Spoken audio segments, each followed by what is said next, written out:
আমাদের vaccine plan বানানোর জন্য যা করার যত রকম রিসার্চের সহায়তা। আমি কালকে অক্সফোর্ডে গেছিলাম, আমি দেখলাম আমাদের দেশের অনেক ছেলে মেয়ে এখানে রিসার্চে কাজ করছে। বলছি না, সরকারের কলেবর বাড়াইতে হবে, পিপিপি করতে হবে। গ্রাম থেকে শহর সবখানে স্বাস্থ্যসেবা সহজীকরণ করা বর্তমান সরকারের অন্যতম প্রধান লক্ষ্য। এই লক্ষ্য বাস্তবায়নে গ্রহণ করা হয়েছে নানামুখী পদক্ষেপ। উন্নত বিশ্বের স্বাস্থ্যসেবার সঙ্গে তাল মিলিয়ে এটিকে দ্রুত এগিয়ে নিয়ে যাওয়ার সময় এখন, আর এই জন্য প্রয়োজন দ্বিপাক্ষিক সম্পর্ক। যুক্তরাজ্যের সঙ্গে বাংলাদেশের স্বাস্থ্য খাতের এই সম্পর্ক আরো গভীর করতে দেশটিতে সফর করছেন স্বাস্থ্যমন্ত্রী ডক্টর সামন্ত লাল সেন। বাংলাদেশের ডাক্তারদের ডিগ্রিটাকে মিউচুয়াল রেকগনিশন করানো, আমরা কি করে নার্সের ডিগ্রিটাকে মিউচুয়াল রেকগনিশন করাতে পারি। মাননীয় প্রধানমন্ত্রীর একটি ভিশন আছে, স্বপ্ন আছে, বাংলাদেশ ভ্যাকসিন বানাবে।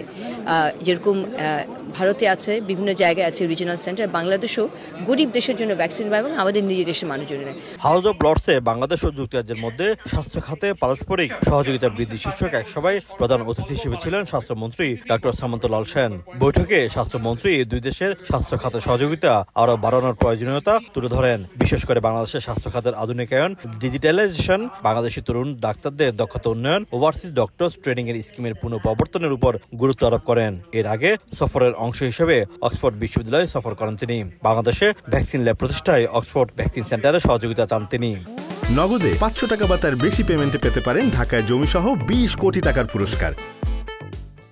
সমস্ত দেশের হেলথ সেক্টরকে আমাকে হেল্প করতে হবে, আমাকে আমার ডাক্তাররা হেল্প করবে। আমি আজ দেখি একটা পর্যায়ে নিয়ে যেতে পারবো বলে আমার একটা বিশ্বাস আছে। আমাদের ভ্যাকসিন প্ল্যান বানানোর জন্য যা করার যত রকম রিসার্চের সহায়তা। আমি কালকে অক্সফোর্ডে গেছিলাম, আমি দেখলাম আমাদের দেশের অনেক ছেলে মেয়ে এখানে রিসার্চে কাজ করছে। আমার কাছে খুব ভালো লাগলো এবং তাদেরকেও রিকোয়েস্ট করে আসছি যেন ভবিষ্যতে আরও এক্সপ্লোর করা যায়। Bangladesh college of physicians and surgeons এবং বিভিন্ন ব্রিটিশ রয়্যাল কলেজের মধ্যে সহযোগিতার গুরুত্ব তুলে ধরেন স্বাস্থ্যমন্ত্রী। পরে বিকালে বাংলাদেশ হাইকমিশনে যুক্তরাজ্যে বসবাসরত বাংলাদেশি চিকিৎসকদের সঙ্গে বৈঠক করেন। সফরে স্বাস্থ্যমন্ত্রী হাউস অব কমন্সে ব্রিটেনের হেলথ ও সেকেন্ডারি কেয়ার মন্ত্রী অ্যান্ড্রু স্টিফেনসন এবং শ্যাডো হেলথ সেক্রেটারি ওয়েস স্ট্রিটিং এমপির সঙ্গে সাক্ষাৎ করেন। শোয়েব কবির, সময় সংবাদ, লন্ডন।